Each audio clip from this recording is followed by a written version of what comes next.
Taylor Haney, on behalf of MITX, I'd like to welcome you to today's webinar on mobile user experience. I'd like to start today's webinar with a special thank you to Mobiquity, today's sponsor and presenter.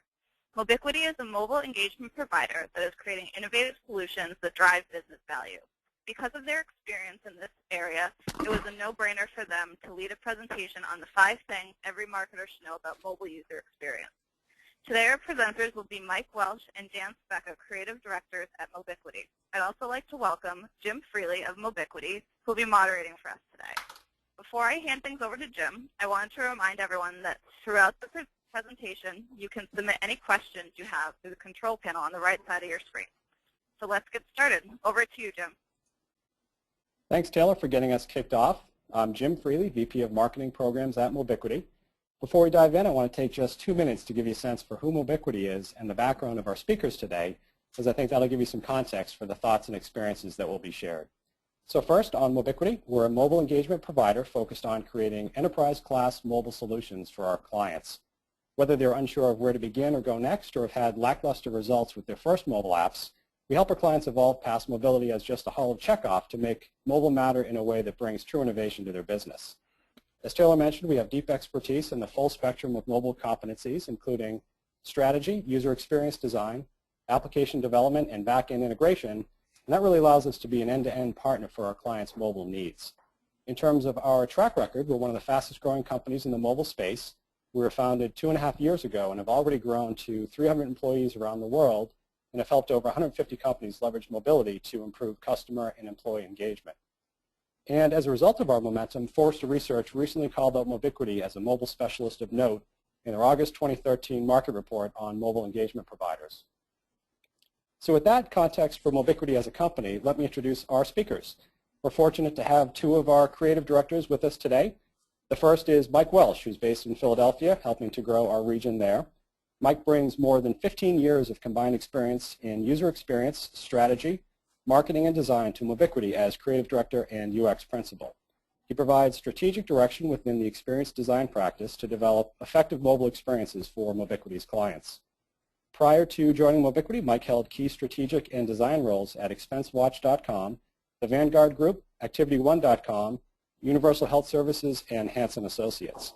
Most recently, Mike was VP and Group Director of Experience Architecture at TrueAction, an eBay company, where he was responsible for the company's experience strategy, user research, and experience architecture.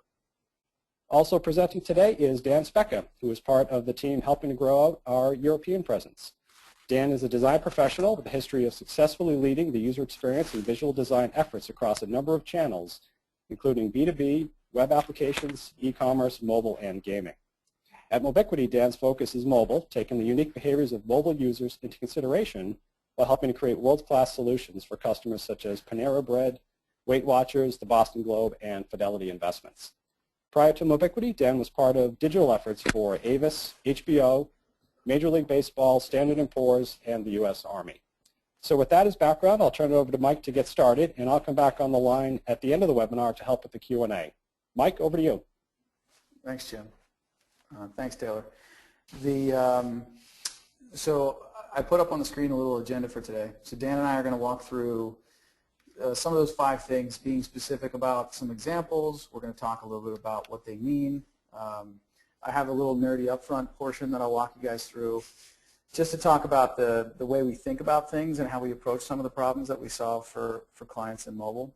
But it is going to be interactive, so it'll be a little bit of a talk show between Dan and I. So hopefully, while you put us in the background and go off to do other things, perhaps, you'll come back for some of the nuggets that I think you'll find valuable. All right? So I'm not going to go through all of these things, but you can kind of see what we're up against, and I'll try to make best use of our time. So let me start out with the book slide. One of the things that's interesting about what we do, and I find this useful when we do these presentations and do these kind of sessions with clients, is you want to give folks a little bit of something to think about as they begin to consume some of the stuff that we're presenting.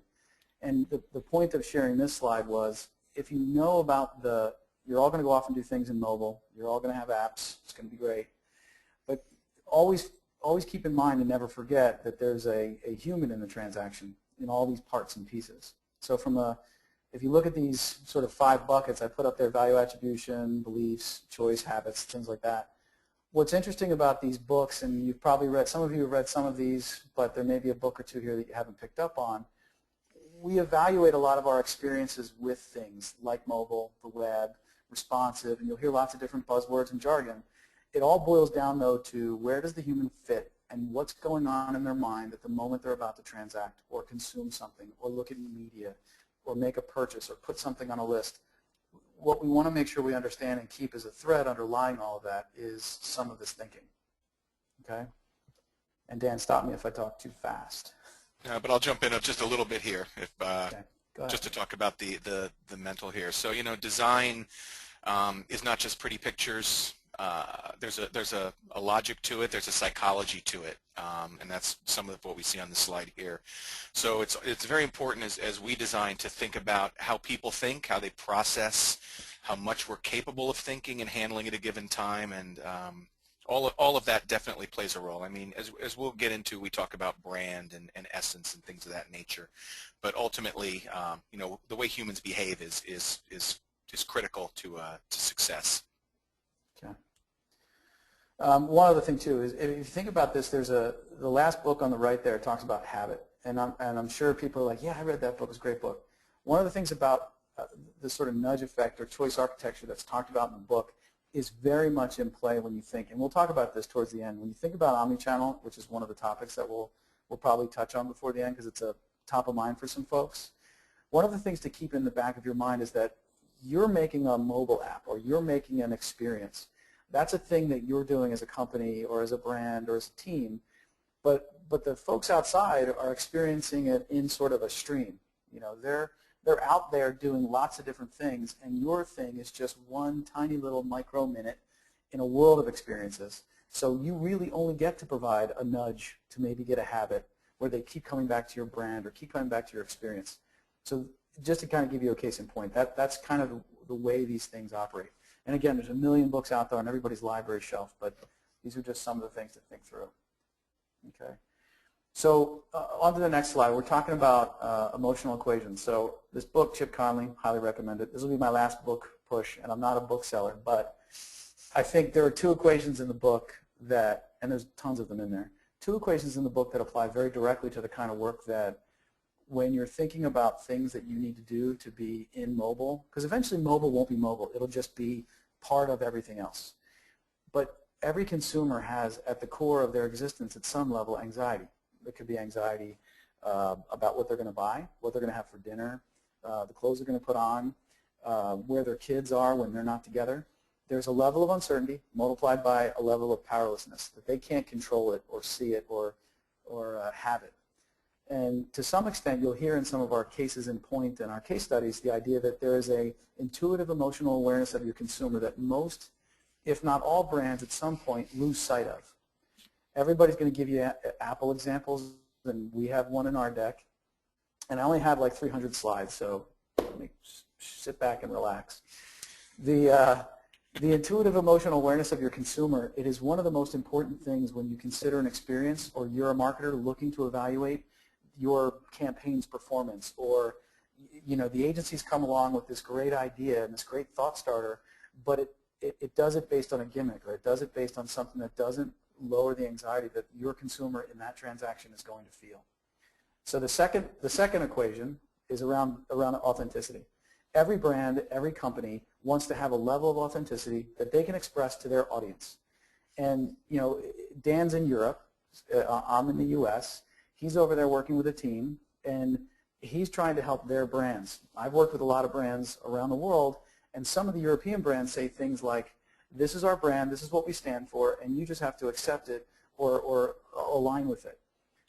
In some ways, that paradigm is shifting, and brands need to have in their core a level of self-awareness about what their brand stands for.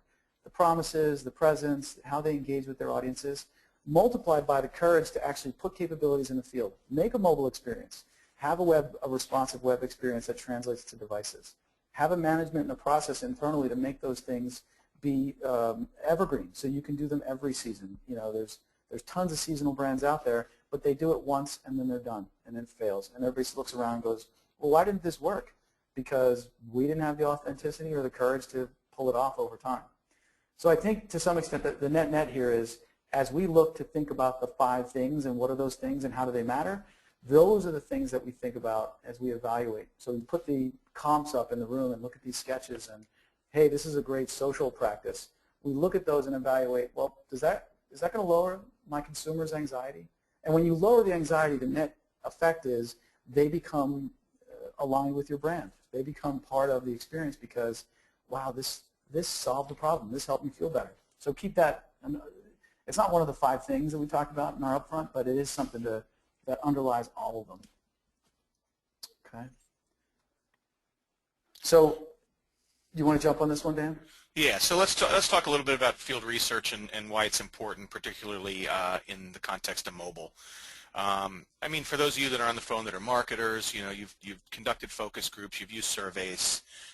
It's important. It gets you valuable information, I think, within a certain limit. But when we think about field research within our group and the way that we do it, it's much deeper, right? It's market segmentation versus personas, and personas are the last bullet there. Personas go deeper than market segmentation, right? It's really about behaviors. It's humanizing the user, and that's really important for us to understand just how they tick, just how they consume, how they use what they use outside of the mobile app. You know, as we say here, they are real consumers. We want to observe how they're doing what they're doing. We want to see them in the field behaving, because I think that that's critical to the success of an application. You know, we don't get a lot of chances to get things right in the mobile space. On the web, you know, somebody comes to a website, they don't like it. It's very low cost to come back a week later, 2 weeks later, and type that URL in and see if things have changed.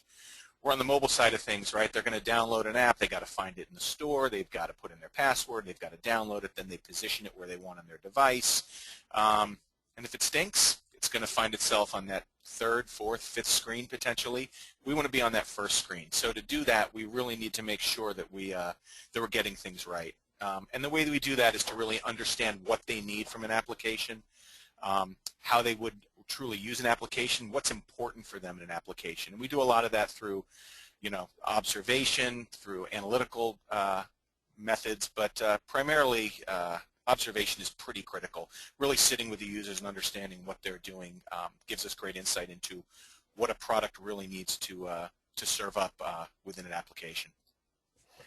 Yeah, what's different in mobile is really the same for most folks. The difference for us when I'm working on a project for a local convenience store provider, and one of the things that is fascinating we do an observe and analyze phase in some of the work that we do. And clients, and to some extent, if you own a budget or you're out there and you're thinking, well, I've done a ton of research, I know everything about my consumer. I could bury you if I have a quote from a client saying I could bury you with all the understanding that we have about our users. And I go, well, how much of that is mobile? How much of that do you really truly understand about how they behave mobilely? Well, it's crickets. You don't know yet because some of it's so new or your brand hasn't translated into that space. And instead what you end up with is, I just want to convert my e-com experience to mobile. So let me use UsableNet or Digby and let me scrape it and make an experience out of it that's consumable. In reality, when you actually sit, follow them around, you know, it can be creepy, but you sit and follow them around and you actually have an experience with them in mobile and you realize how completely distracted they are, how completely variable the experience is from person to person to person. You know, you have 3 kinds of apps out there. You've got informational, you've got transactional type apps, and then you have these sort of idle time, narcissistic kinds of apps. And all of you could pull out your phones right now, look down, and see on your first page a narcissistic app, an informational app, and something you transact with. To some extent, you are some of the population that uses these things, but until you put it into the wild and start to observe behaviors against it, you really don't know. And that's with everybody with their attitudinal segmentation, with a deep understanding of the consumer experience. You still have to have real people doing real stuff in a real environment in order to really get an understanding before you take that first step.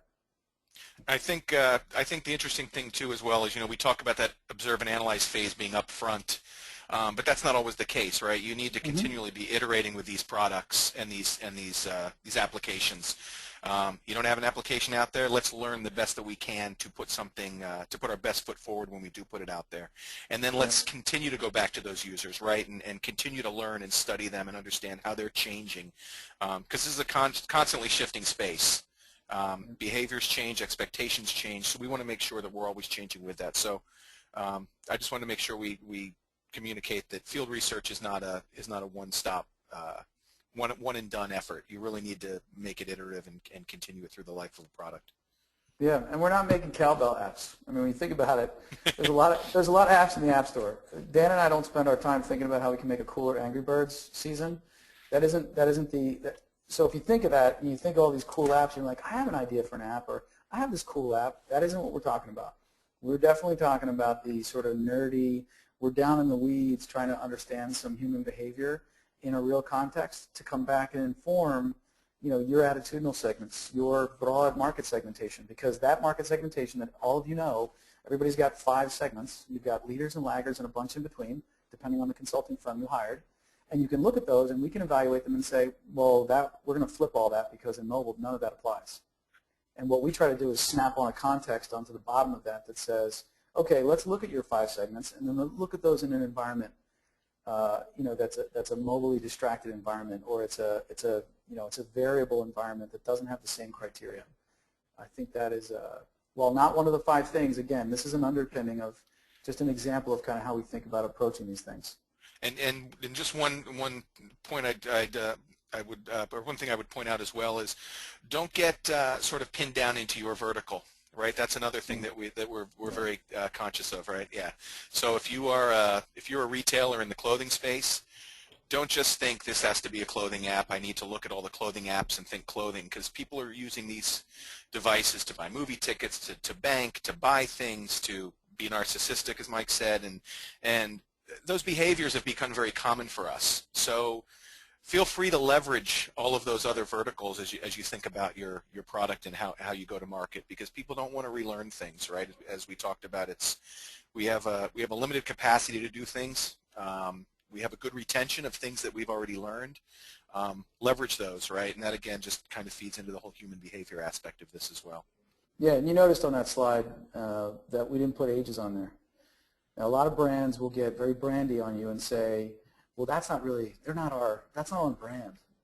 Look at that, that's a tell, that's a poker tell. If you hear that while you're evaluating whether you should get into mobile or what you're doing in mobile, if people create those situations where they sort of wall off things in your exercise, my 12-year-old daughter and my 70-year-old mother all use apps. So it's a completely different field to some extent, and it's a wider, more diverse environment to operate in. Those are things to keep in mind as you sort of look at some of the things that we'll talk about. So you want to jump on this one, Dan? Or you want me to do it? Go ahead, take it. Okay, so I'll go first. Dan and I rehearsed this, by the way. So the power of context. One of the things to keep in mind is one of the 5 things is the power of context. So as I said in the upfront a little bit, you have to really consider the when of where your app or where your experience is going to occur, and the where. It's not when and where, it's when or where to some extent. And it's also blind spotting. So as you think about blind spotting, not train spotting, but blind spotting, the idea is that you're looking for the opportunities that you as a business haven't been able to look behind the door on. And that is mostly because most of the businesses look at their programming. It's the end of 2013. You've all probably gone through some budgeting activities if you're that kind of business that plans that way. And you've allocated, or someone's allocated, money towards mobile. In a lot of ways, that whole activity almost ignores what's happening and the pace of what's happening in the marketplace. So what you want to do is you want to kind of think as far in advance as you can of what kinds of things you want for the consumers that you have. If they're used to consuming on the web and they're used to consuming in a store, and there's this bricks and clicks kind of stuff, well, now it's bricks, clicks, and taps, and swipes, and pinches and zooms, and all sorts of other things. If you look at your experience and how it translates, you have to start with a whole new language, and that new language might expose things that have been blind spots for your business. People want to use cameras in your business, and you make cakes. Well, they want to take pictures of the cakes and send them to people and say, do you think you should get this one? Or I want to take a picture of the cake, the top, and then I want to make a graphic of happy birthday myself, and I want to give that back to you, and you print it out. There's lots of different ways people have asked us to think about how their brand experiences the different versions of an in-store, a web, a phone experience. So a lot of the literal translation becomes we've exposed blind spots and we've said that's an opportunity, or it's a blind spot, stay away from it. Like don't change lanes because it's in your blind spot. And that context where the consumer is and all of that becomes very important. So that's sort of the power of context. If you find yourself out at night and you want to use augmented reality, first I'll advise against it a little, but if you hold your phone up and you turn your phone's camera on and you look around using Yelp's monocle or something else, why would someone do that? You know, what is the purpose of them doing that? Are they really going to, with their left hand, pan and scan with their phone and then use their right finger and tap it? Probably not. It's probably just cool and it's fun and you'll use it occasionally, but you won't use it as much as you'll use the search. So what we'll tell you is make that search way more contextual than it is. Anticipate by using the sensors on the phone, GPS, their last 4 positions, and figure out what it is that I should promote and put right in front of them. Those are the kinds of things that I think when you think about blind spotting become very relevant. All right. Mental shopping lists. Coveting, collecting, set completion. And Dan and I are going to tag team this a little bit, but when we talk about mental shopping lists, I've been banging the drum on the idea that most people covet all the time. All of you on this phone right now have a mental shopping list in a number of different categories. And I don't just mean a shopping list you have to get for groceries. I mean you've got things that you've actively coveted, passively coveted, things that you're collecting, meaning you've got these really cool shoes and you'd like to get these other pair of really cool shoes and you see them on someone. Then you happen to pull out your phone. And what happens in that moment is something to consider. If you know your consumers have mental shopping lists or mental to-dos or mental activity lists, those things are things where there could be mobile cues, there can be cues in the environment, generally on their smartphone, that lead them to a bricks and mortar location, that lead them to an online experience, or something that lets them save and build lists of things. There's lots of different ways to approach that, but that is one of those things as a marketer, you have to look at ways of tapping into the mental shopping list. Take advantage of the coveting that your consumers naturally do, take advantage of the collecting or set completion that they naturally do, and sort of try, even if you don't get these things to market in an app, try to think of them from just a broad business category and go, how can I take best advantage of that? And this ties in sort of, it's a nice sort of flip coin on the, the omni-channel buzzword of late that allows the mental shopping list to manifest itself from what you get when you go to the pet store to what you get when you get home in your inbox to what you get when you look down at directions on for the nearest dog run. There's a whole way to connect all of those pieces, and I think mobile becomes this sort of drawbridge into these other experiences that make these mental shopping lists able to be acted on. Yeah, I mean, big data is a huge part of this, right? So as data gets larger and algorithms get smarter, the businesses can start to sort of fill in these shopping lists, right? We can sort of perceive what these shopping lists are. Retailers can certainly take advantage of that, I think. I mean, we see it now, right, on Amazon or on some of the retail sites where they're suggesting products to us based on things that we've either been looking at or things we've been buying. And I think that's just a small part of it. I think to Mike's point, as I do other things in other applications, there's more opportunity for them to be more direct, be more contextual even, as we discussed on the previous slide. The whole social sourcing piece of it, I think, is yet to be really tapped into at the depth that it could be, right? But just really knowing what others in my circles are doing and those people that I'm actually engaging with more on Facebook, for example, I'm commenting on more of their photos. They're being ranked at a higher rate than some others, and they're also shopping for these things and liking these things and doing these activities, and it just so happens, wow, I happen to like those. And so this big data, I think, really has an opportunity here when we think about retail and think about marketing and reaching out to people, particularly in this concept. Yeah, and the only other point I'll add before I go to the next slide is as I'm sitting here listening to Dan, I think about, every business does more or less 2 things, and we can argue this point, but you guys are all on mute, so you can't argue. But Dan and I could virtually debate this. The idea that a business does 2 things: you acquire and retain customers, and your ability to acquire and retain those customers at a higher rate than your competitors is market share. So from our standpoint, there are elements of those consumers, whether they are retail consumers, whether it's a service business that you have, any of those things your customers have those lists. Like, I got to get this proposal out the door, and maybe they have to-do lists, and maybe they are Stephen Covey fans or whatever. The idea, though, is that you really have to start to think blueprinting out an experience in the future. How can I best be the person that you think of or go to or want to engage with, because I've given you a tool that took advantage of some intuition that I've had about you. And, you know, the idea of that intuitive emotional awareness of your customer, when you capture that, you'll just naturally think of these things. All of your whiteboards in your office or wherever it is you keep notes, that qualifies as a mental shopping list, and there are things on there that we could actually take advantage of.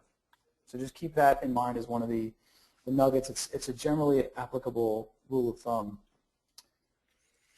All right, so the ADD world is interesting, right? As we kind of talked earlier, you know, we're doing a lot of multitasking. We're doing a lot of things at once. Our attention is really spread. I think smartphones certainly are not helping with that. You know, a lot of people have the little box on the dinner table. Throw your phone in the box. Nobody can touch their phone because we can't seem to put them down.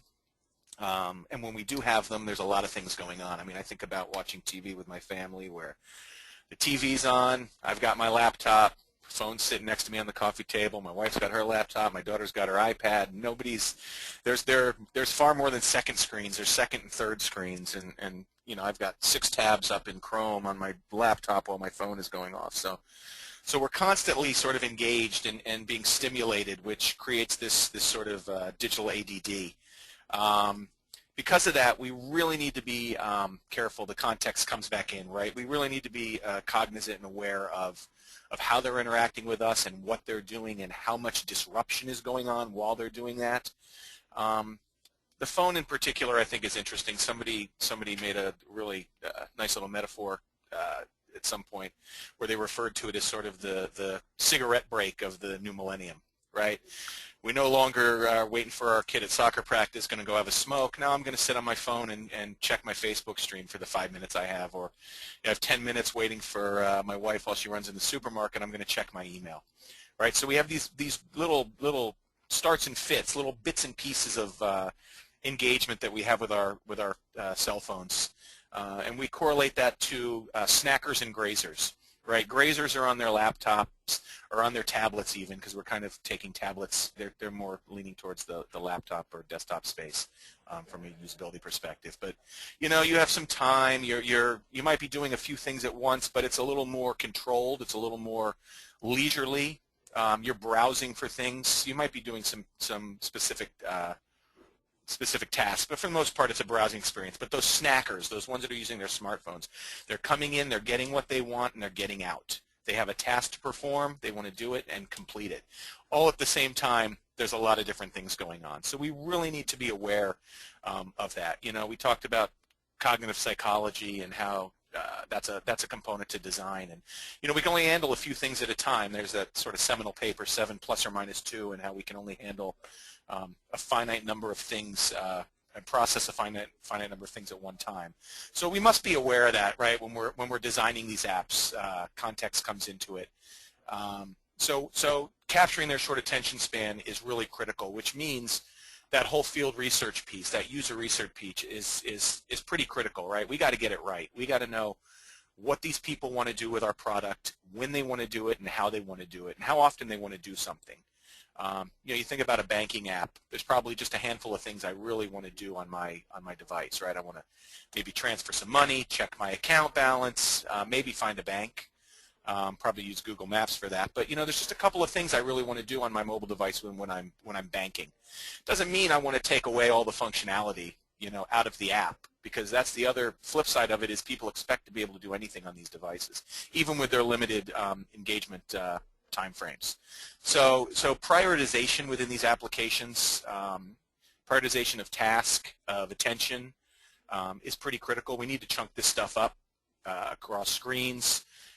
We need to control flows as best we can so users aren't getting lost. Again, they don't have a ton of time.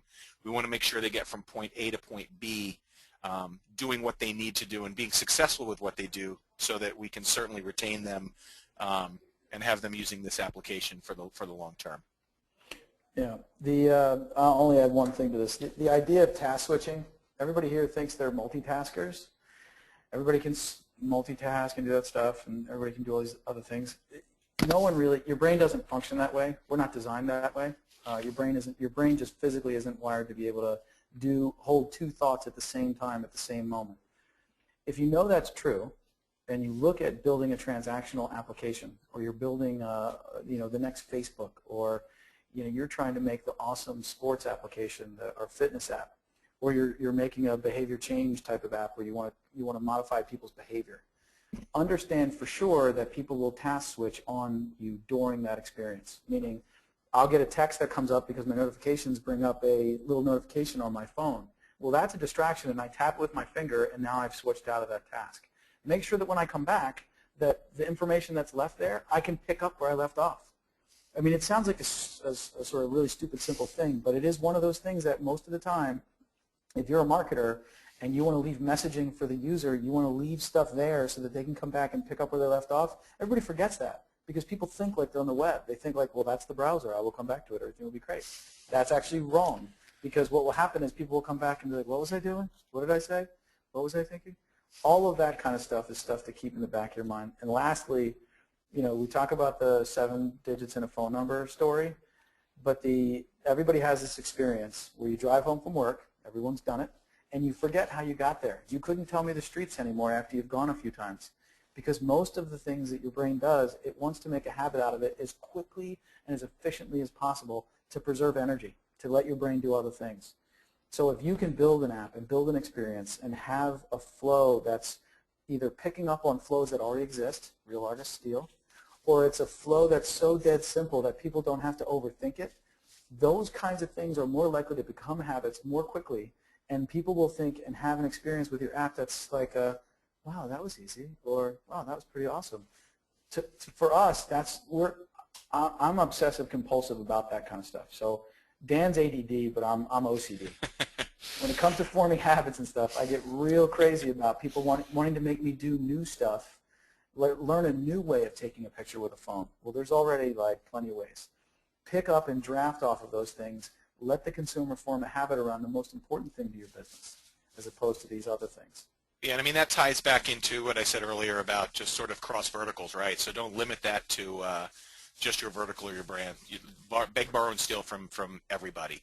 I just want to add one other thing, Mike, here, which is, again, probably an overly obvious, overstating the obvious sort of comment, but these are smartphones. Let's let them be smart. Let's let them do things for us, right? Again, reducing the load of things we have to do. Let these things think for us. Again, big data comes into this, context comes into it. But the more the device anticipates me, the more the application anticipates what I might want to do, geolocation, now beacons with iOS 7, I'm in a store, I'm right in front of this product, I've purchased it 1,000 times, or I've purchased other things like it. Be smart. Engage me. Don't make me have to think about what did I need in this aisle. Hey, just so happens we know that you need shaving cream and blades because we know you bought blades a month ago from us and you're probably out, right? Things like that. But again, just taking advantage of the device, I think, is another way to really limit the frustration as well as the overload for some of these users. And it's hard if you're a marketer and you're not in a technical role. It's very hard for you to sit and listen to Dan say that and go, well, how am I going to know about iBeacon? Like, what do I know about that stuff? I don't know anything about all this, nerdy technology. No offense, Dan. But as a marketer, here's what you can do. You can sit in those meetings, which are all on your calendars, and you're going to talk about next year's mobile initiatives. You can sit in those meetings with or without us. Maybe we prefer with us. But if you sit without us, you can still ask the question, why? Well, why would I do that? And then you ask the question, well, so what? And then you ask the question, well, why not? Why can't we do that? And then play Columbo, play dumb, and just sit there and go, well, isn't there a way that, shouldn't these devices sort of anticipate? I mean, they come in gold now. Shouldn't they, anticipate what I'm thinking? What that will do as a marketer is it will put the bookmark in the room that, yeah, we really need to have breakpoints in here for us to throw in either anticipatory things that look around the corner so that you can pick up on a blind spot, or I need to form a habit around this activity so that I can get this customer to come back a bunch of times and do something. Or do I need to be aware that there's a number of other tasks that may occur at this moment, and I probably need to simplify the experience I'm trying to make. And all of those things play into it. So don't ever think just because we use the word iBeacon in a sentence, and everybody's like, what is that? Everybody's Googling it right now, man. They're not paying attention. Nice work. All right, so moving right along, I think I only have like 2 slides left, so I think we're keeping good time. If you think about rational and emotional thinking, now you saw it on the book slide a little bit, and this is sort of a moment where if you think about the best combination of taking what consumers value, taking what your customers might value, understanding the biases that they come at the transaction with, and then figure out what are the emotional triggers to get them to start thinking about it. Like if you think about going to a restaurant, some of those books talk about the idea of the rider and the elephant as a metaphor. I think Daniel Kahneman's book is a great example where it kind of goes through this. The elephant's sort of your emotional, I'm hungry, my basics, I need to get covered. The rider is the thinking part, the intellectual part that says, well, is there parking, and do they have a table near the window, and all of that stuff. I think to some extent, when you think about the mobile impulse, we oftentimes find when we do discovery and immersion with clients, and we sit in a room, everybody gets around the table, there's a bunch of stakeholders, everybody sits down and opens up their laptops or pulls out their Surface, that one guy, and looks at all their stuff. We often start out with, well, what's the mobile impulse? What is the sort of mobile mantra that you have that you think you want to go to market with? Tell me. And then I usually ask the question, or Dan will, or some of the other folks will ask the question, what are you most afraid of? As a business, you have to ask yourself what you're most afraid of. And it can't be like a revenue question. It has to be, what experientially are you afraid your customers are going to do, say, or think about your mobile impulse? And that conversation then leads to this rational emotional thinking. There are rational aspects of the experience that you want to make sure are part of it.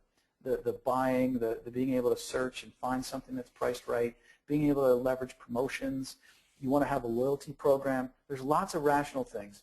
But then there's the emotional part, which everybody hates because it's sticky and I don't like it, and I don't know what you mean by that. That's fuzzy talk or whatever. It isn't. What's emotional about it is that, is it going to lower the anxiety? So back to my original equation there. The idea that it lowers the uncertainty and increases the power of a user in a transaction or in an experience, or when they launch the app, it's an upfront bumper that comes up and says, hi Dan, welcome back. There is room in all of these experiences for both of those thinkings. So the other takeaway here is make sure that you consider that, and as some of you may have written it down, or typed it up, or screenshotted the presentation, keep in mind that rational emotional stuff is going to make some people that you tell it to uncomfortable. And that's okay, because when you go back through this, well, we have to lower the uncertainty of the user in this transaction, or we have to get their anxiety to go down. Those are real things that you can actually build capabilities and functions around. So keep that in mind as you sort of figure out your own business's mobile impulse. It will make a big difference to what features actually get in, what features get out, and how they get crafted. Okay. So Dan and I will do both. We'll sort of tag team this a little bit. I'll go do the World Duty Free thing. So most of you, statistically, have probably all traveled at some point on a plane, perhaps, and internationally, perhaps. If you think about, we worked on this project with World Duty Free at an airport in Vancouver, and one of the things that was interesting was we were trying to build an experience, a mobile experience that was enabled for a traveler. And travel is the most anxious thing ever, especially if you've been at LAX in the last 48 hours. What's real about this and how this manifests itself for a marketer, someone trying to figure things out, is that balancing act between your brand focus, and maybe you don't think much of your brand because you're sort of a heads-down marketer and you're just trying to, you've got a CPC campaign going, you've got email, search, you've got all these things going on, and you're sort of trying to deliver via a spreadsheet revenue to the business. And then you're off somewhere else as a brand team trying to make sure that you've got the best halo effect and air cover and all ships rise and sell-through velocity, all that kind of jargon speak. One of the things that we're really good at is pushing all of that stuff aside and coming right at how do I keep the scent strong for your brand and the experience, and make sure that I make brand moments occur on the device or on your iPad or at a kiosk that you walk up to in a bar. There has to be a way for us to consider that. So with the World Duty Free thing, we said they make you walk through this beautifully designed, marble, glass, great retail experience, and then you walk to a crummy gate, that has bad seating and crying babies and people are lost and there's announcements all the time, it's a very contrasty kind of experience. And one of the things that we proposed was if you are able to maybe put up a wall, so like a large video wall that's touchscreen, and you can put up a whole bunch of this imagery, and they have some very beautiful brand imagery, and you can run a modicum of that experience in that environment. You can lower people's anxiety, because I wanted to go, but most people go to the airport. In our research that Dan was talking about before, I spent days living, I felt like Tom Hanks. I'm at the airport, living at the airport for days at a time, going back and forth and back and forth, and I'm like, I'm not Edward Snowden. And we ended up figuring out that the level of anxiety goes down in an order of magnitude once I get to the gate. So simple insight. Once the consumer gets to the gate, everything calms down. Everybody sort of relaxes, like, I know that I'm here, the plane won't leave, I won't be on it. And then you're like in sort of boredom mode, like, oh, I'm here. So now I start wandering, I'm staring around. What if you could keep the sense strong around duty-free by having a little bit of that duty-free experience right there at the gate? Be great to do that. And then they'll white glove bring over stuff in their tuxedos and everything, and you'll have this really awesome experience. That will generate a huge amount of credibility with your consumer. It will generate, obviously it will generate revenue. And if you target it specifically at these places, it can also lower the anxiety for the traveler, and they have a great airport experience. One of the things that YVR is known for is this really awesome, great airport experience. It's like more than an airport. And I think to some extent, translating that for their marketing folks into an experience for the, the sort of app/video wall kind of interesting experience was really material for them to help connect the brand moments that they're going to have with duty-free, the lowered anxiety experience they're going to have from a airport traveling experience, and also keeping the sense strong and giving them that sort of moment of zen while they're sitting at this crummy gate with bad rugs. But, so keeping that balance is important. Sorry. No, I was just going to sort of give another example, another similar example, and some other sort of things you need to pay attention to, right? So brand is not just, as Mike kind of said, it's not just logo and product, right? There's a whole feel, there's a whole engagement that I have with a brand when I'm in a store or in a restaurant or whatever it might be. And we did a similar project for Panera Bread. Did some kiosks, some in-store kiosks, so you could place your order. And again, it's an interesting challenge, right? Because Panera has a very distinct brand. The brand is not just the sandwiches or the logo. It's how I feel when I go in the store. It's the comfy chairs. It's the fireplace. It's the silverware, the real silverware and the real china plates that I'm eating off of. It's very different from Subway. Not knocking Subway, but they have their own brand, right? They're baking their own bread right there. They got the $5 footlongs. We've all seen the commercials. But so they're two very distinct experiences. So Panera needed to make sure that that experience translated to a kiosk, to an iPad. That experience that I have placing an order with someone at a counter who's having a conversation with me in a very sort of familiar language. I don't get that on an iPad, right? So how do we do that? And so those are the kinds of things that we need to pay attention to, because the brand in totality needs to carry over into that digital experience as well. You don't want to sort of create a separate experience when engaging with a digital element. Right? Chipotle is the same way, right? Chipotle has a very specific vibe when you come into the store, the way you order, the brushed metal in the store, and the different elements in there. That needed to translate to their mobile products as well, and even their website. So you just need to be very aware of how that brand carries over, rather than being just a tactile or functional thing that allows me to order product and shows my logo. It's gotta feel like the brand. I think customers expect that, especially as we talk about omni-channel. As I jump from store to website to mobile phone, I want that same experience. I want to feel a part of that brand. People have an allegiance to a brand. People will download applications if they have a connection with a brand. So we just need to be very cognizant of that as we go forward with design, specifically with the commerce platform. And being mindful of time, one last example. We have a company, the convenience store thing I was telling you about. When you go to this convenience store, one of the things that came up in the research was, how come you don't have automatic doors? How come there are no radar doors that I can just walk in, they open? I mean, if it's a convenience store, wouldn't you expect the doors to open automatically? That's very convenient. Apparently, no. And this 50-year-old brand figured out that part of the it's their brandiness. Part of the brand itself is the fact that everybody holds the door for everybody else. And I have footage of it, photos of it. I've got hundreds of hours of me creepily sitting in the parking lot watching this all take place and going, oh my gosh, that's part of their brand. That has to be in the experience. Now you say to yourself, how are you going to translate that and make that part of an app on a phone?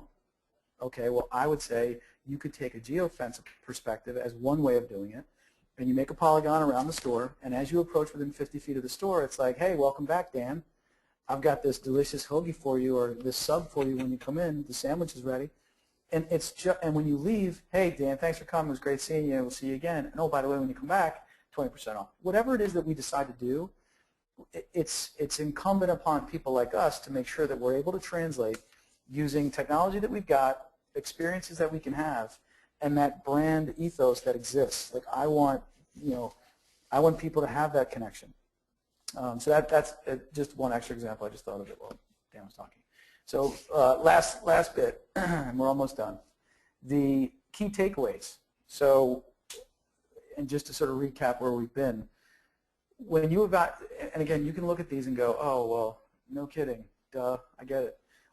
But one of the things you want to do is you want to use these as tools in your own space to say, here's how I want to evaluate the performance, here's how I want to evaluate the folks that are working on this project.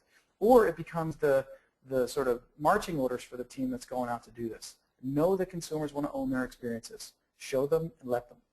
And that becomes a sort of mantra across a lot of different activities that you may undertake as a marketer.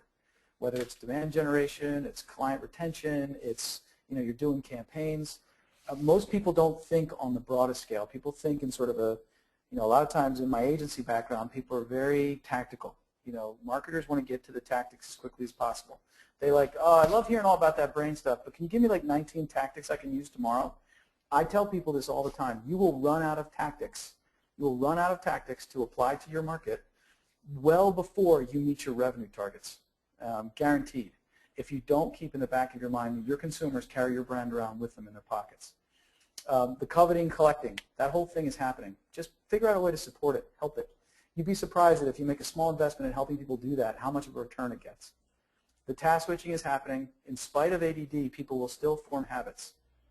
Figure out the 1, 2, 3, the learn, play, do, the crawl, walk, run, whatever it is.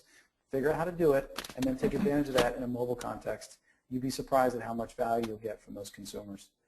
The emotional wants and rational needs can be accommodated. A lot of times people think, well, it's just, it's the cowbell thing. I just want to have something cool and fun and kitschy, and isn't it awesome?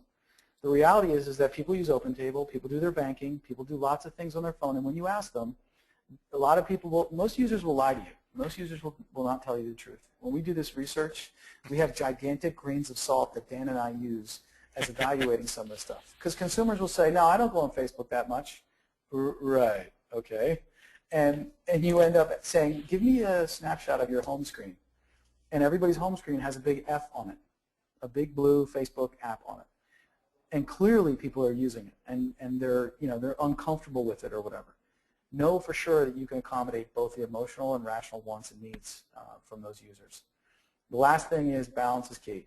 Too much brand commerce or too much brandiness, your commerce will suffer. You have to constantly be in adjustment mode. With an app, everybody hits update all, and people now with iOS 7 are updating all the time. One of the things to keep in mind is that it's very easy to get out of balance with an app.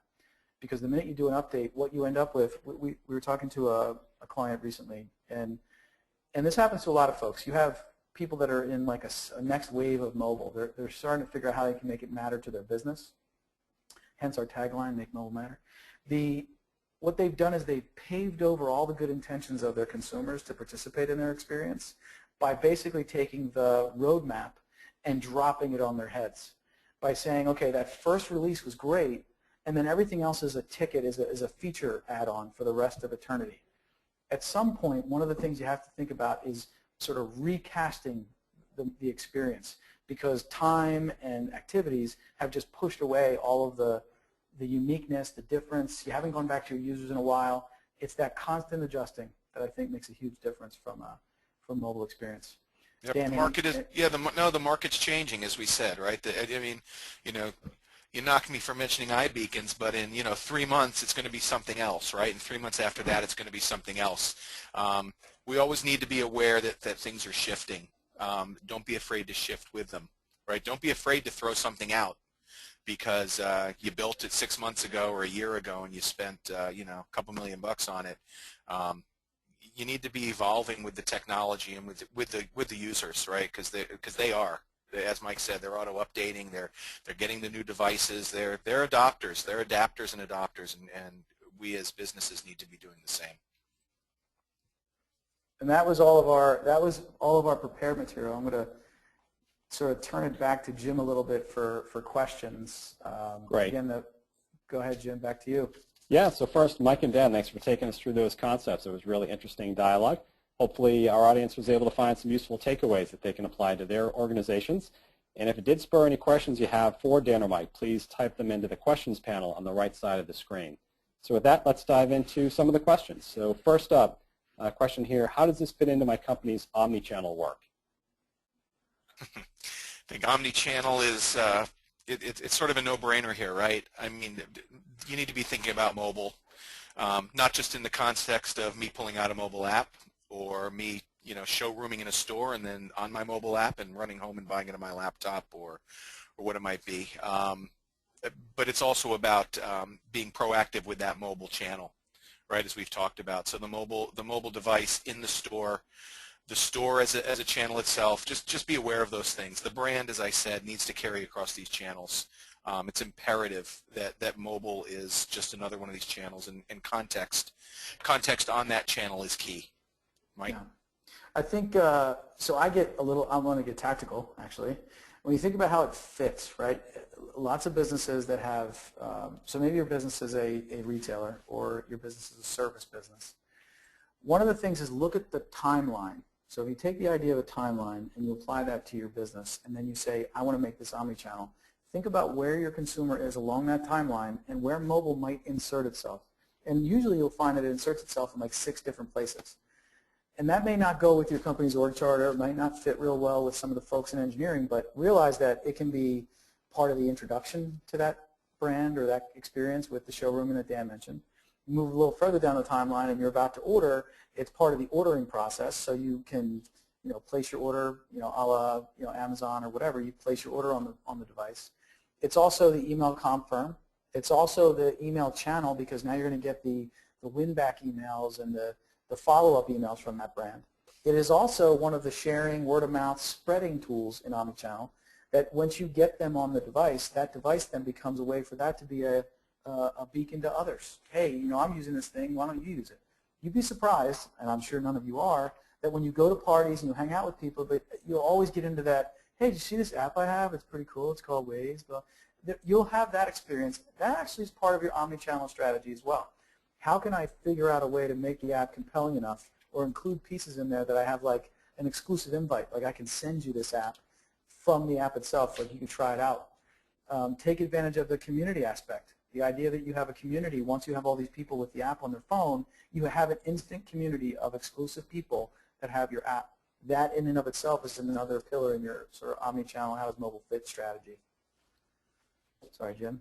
I talked too much, clearly. No, that's all good stuff. So another one here, we just did our 2014 planning season. How can this be costed into the organization? That's a good question.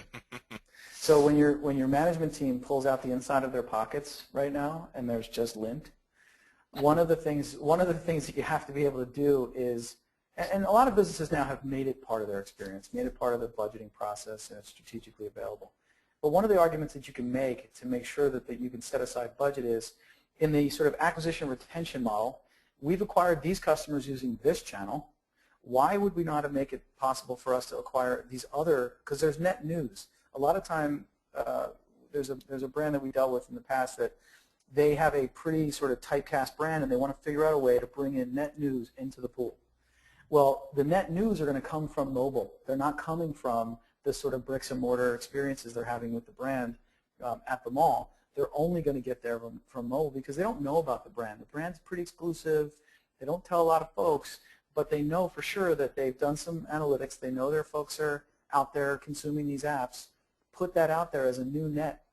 And then finance and folks that are allocating resources can look at that and go, all right, you make an investment, you give me, you net some new customers from an area that I hadn't figured out, you'll end up getting budget reapproval every year for that kind of thing because it becomes a renewable resource. That makes sense. One way to do it. All right, so we've good questions coming in. Probably have time for one or two more. I'll take this one here. What trade-offs should I consider when choosing between making a native app versus making an HTML5 site that works in a mobile browser? So a few things that we consider, and this is something that we consider, up front when we start design and we're doing sort of unified design with our system architects. What makes the most sense? I think the sort of most obvious one, it has to do with connectivity, right? A native app, I can do a lot of things offline, which is terrific. HTML5 apps that are wrapped in a wrapper, a phone gap solution, something like that. I need to have a connection, right? I need to be able to get to the cloud to pull down that next page or that next screen or that next pull down or whatever it might be. We find that to be a problem in some of the larger stores, right? Whether we've been in a large Home Depot or in the back of a Walmart and we find that our app's not working when we're trying to find information about a product. So I think offline is probably one of the biggest things to me. There's obviously benefits from a design perspective to doing things natively. A lot of things you can attack. The variety of phone devices makes responsive applications, responsive web, things like that more attractive, particularly to folks in the IT department, right? I think that's what we often hear when we go to meet with customers. The guys in IT really like us thinking HTML5 or mobile web or something like that, where I think the marketers, the brand folks, the product people, they think native. Yeah. So I think that's, yep. Go ahead, Mike. Sorry. There's an analytic value that you before within the app you can stick Omniture in the app and track things. If you look at it, we would tell people to do both in many cases, because if you have the infrastructure to handle a responsive experience for 1 million users and you want to do a native, there's an expectation that both of those things might be available. You won't just get the blocker screen that says, hey, go download our app. You'll get that blocker screen, and a lot of times users will skip that and go right to your mobile experience. So in a lot of ways, we would say, one, it's somewhat situational, but what are your tracking goals? What are your acquisition retention goals? What are your goals to take advantage of the hardware? There's things that responsive web can't do with hardware that native can do or can do more readily. And those are the kinds of things that sort of go into making that decision. Great. So why don't we squeeze in one more quick one here, and it may be a tough one to squeeze in, but the question is, we're B2B, what are the key differences that you need to consider between B2C and B2B mobile efforts? You want me to do that, Dan? I'll jump. I have a comment on this, and then I'll throw it to you. I mean, one of the things that we think about, we talked about user research. I think B2C, obviously user research, as we said, is important. But I think when you're doing B2B or even B2E, I think sitting with the users and understanding the users is critical. We're all consumers. Sometimes we get into situations where we don't have the luxury to sit and spend 4 months filming users creepily out of our car in a parking lot like Mike likes to do. Ouch, that's going to hurt. But when it comes to B2E or B2B, we don't, not all of us know those businesses deeply, or there's very unique interactions that are happening. You think about a field tech for say, somebody who installs cable. Right? Maybe he's got a mobile app that he's using or he doesn't have a mobile app to support his day, but he might need one. You got to sit with this guy and see what he's doing, right? And really understand how he manages his day. What are the tasks he has to do? It's a unique problem that I don't think we all understand as well as that particular user does. So that's the key difference I see, Mike. Big one for me is the politics, right? So if you think about it, and I know this is like the soft underbelly of everybody's company. If you're a B2B business, and you have a business client, they want you to sort of short circuit, get to the point, deal with me as a business, not as a consumer. I don't need all that brand stuff. Understanding the anxiety that those folks in the business-to-business community might have with your business, understanding that relationship is to Dan's point about research. We still have to understand, you're a wholesaler dealing with a manufacturer. That's a business-to-business relationship that has all the same stuff going on, just different humans that are in the equation. But what's important is the politics. If you understand, and politics might be a harsh word, but understanding what's underpinning that person's job and what their end consumer might be. If that's easily understood, your transaction costs there are twofold. One, understand the business-to-business guy and what they're suffering through. How can you make it go faster, be cheaper, because they need to go back to doing whatever business that they're in, that you're offering business-to-business with.